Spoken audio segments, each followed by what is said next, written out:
With George Floyd handcuffed, abrupt force was their next mission. They had him pinned face down on the ground for almost 8 minutes. And for each second of it, the lead cop had his body weight on George's neck while ignoring pleads from onlookers and treating his life as meaningless. The presence of 4 officers surely fits the definition of excess. And those spectators didn't need protection. They didn't see George as a threat. Those cops neglected their own motto to serve and protect, and the only thing they served that night was a premature death.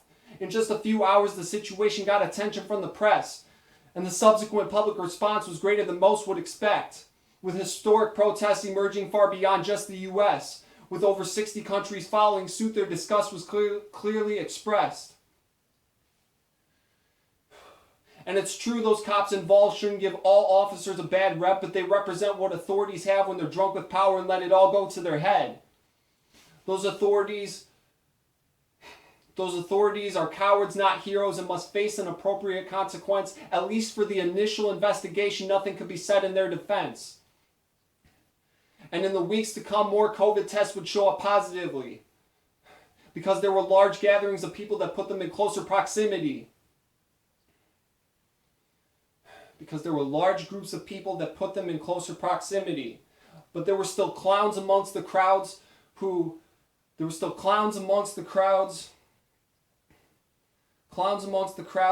were there just to disturb the peace and wreaking havoc and showing hostility on any kind of street. I'd now like to share a personal incident for those of you still listening.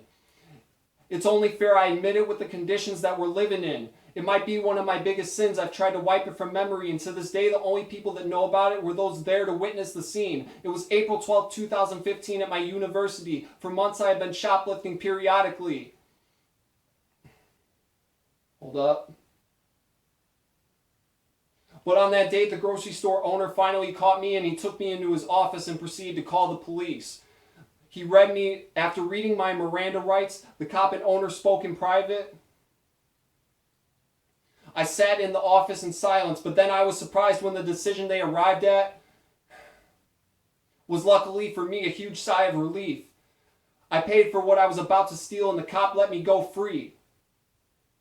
A month later, I landed a summer job that got me over $4,000, which never would have happened if I wasn't granted a second chance. Before 2020, I had only briefly considered the possibility that the incident could have had an outcome that put my life in jeopardy.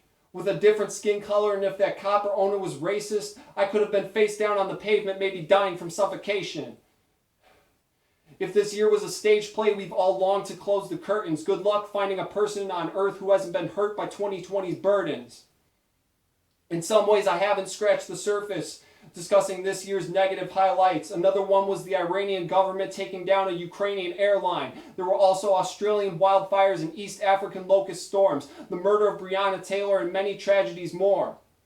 In a way, it's a shame that I felt inspired to have this poetry made, but with my brain absorbing so much, there's just so much I wanted to say, and I reached a breaking point where my thoughts could no longer be contained. All right, now I'm done.